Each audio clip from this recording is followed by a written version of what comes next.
this particular incident is something that happened to me when I was a 14-year-old boy, and it stuck with me, and it's been a part of my life. My understanding of it is that no matter whether you're a priest or a mechanic, you know, we're all human beings. We all have our secrets. It doesn't have to be, you know, his particular secret. We're all flawed. We all have flaws. We all make mistakes. We all do things that we don't want to, that we didn't intend to do, or we didn't know what the repercussions would be. We make decisions and choices. So I think, you know, that's what the film opens up and is. It's really this guy living his life, looking back on his life. He's kind of slowly diminishing. The parish he sees in the winter of his life. The parish is diminished. It's gone from a powerful church to a church where 15 people come to midnight mass.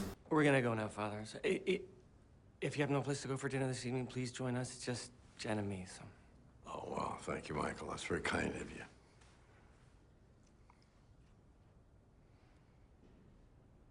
Well, Merry Christmas.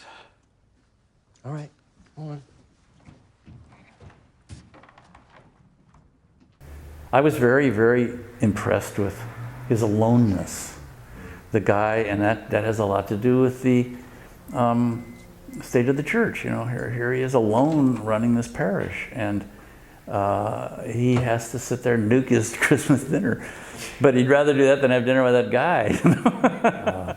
When I was a kid, I grew up in pre-Vatican II circumstances, and it was a very, very hardline church in those days. You know, there was a lot of discipline, and there was an obsession with sex and sexuality, and it was all about telling us how to live our lives, you know, and everything was a sin, you know, and a sin you're going to go to hell, and you know, and I'm in the first grade, I'm listening to this stuff, and you know, it becomes part of your DNA. I mean, you know, I am who I am today. A lot of that has to do with this, and I had completely thrown it out of my life until I started getting involved in this movie. And Michael became more involved when we started being able to look like we were really going to make it. And he had been a real great, generous man all along, with his own conflicts about playing this character.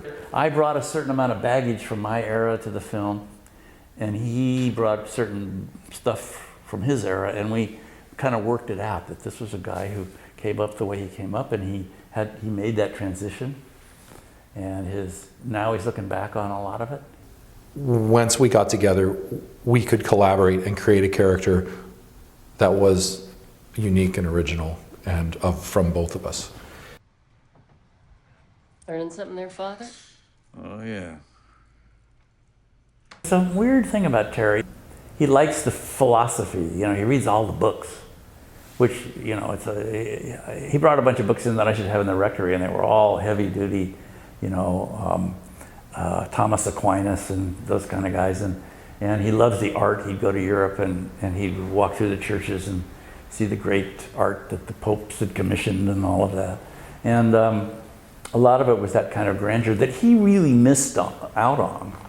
He doesn't go to, I don't think he goes to church or any of that, but he's kind of, in an intellectual way, he's a serious Catholic, I think. I grew up as a Catholic. I remained probably a practicing Catholic until I was 28. Rather a left-wing, struggling, all kinds of things throughout my 20s. That's just, I've been a priest a long time. Married a lot of people. Watched a lot of relationships fall apart. People get hurt. But I've never been interested in the autobiography of me. I really want to ask a question, which is the question asked in the letter, is did anything else happen, and why? You know, almost like saying, why'd you do this? Like, why'd you cross this line? And so by asking that question, I started the beginnings of creating a character who was a representation of this person who you know, who had manipulated me. I could never do a thing like that. I could never have hurt him. He said he thought you were like his father. He trusted you.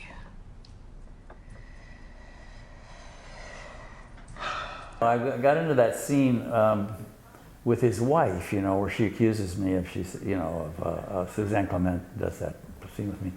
And I remember even on the day we were shooting it, we were having this guy said, I don't want to admit anything about, I'm not going to say, okay, I did it, or nothing happened.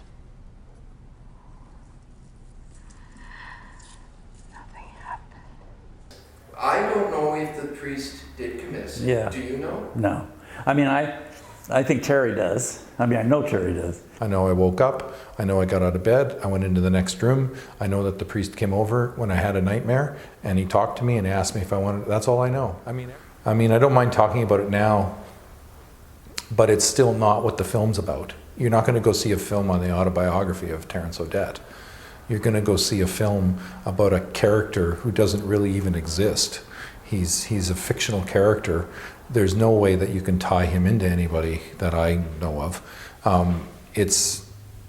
That's where,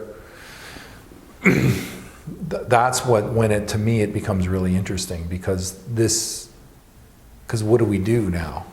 Well, how do we deal with this situation? People were coming to me when they were reading the script on film crew, people coming up to me and telling me their story, and their stories were always way more than mine. And I just thought, wow. And I thought how powerful this was, and it really meant something. I mean, very stuff that I can't even talk about, that I don't, because I'd be revealing other people's stories, but stuff that was so compelling to that the part that they were playing in the film, whether they were crew or acting, was really, I couldn't believe that they were able to participate.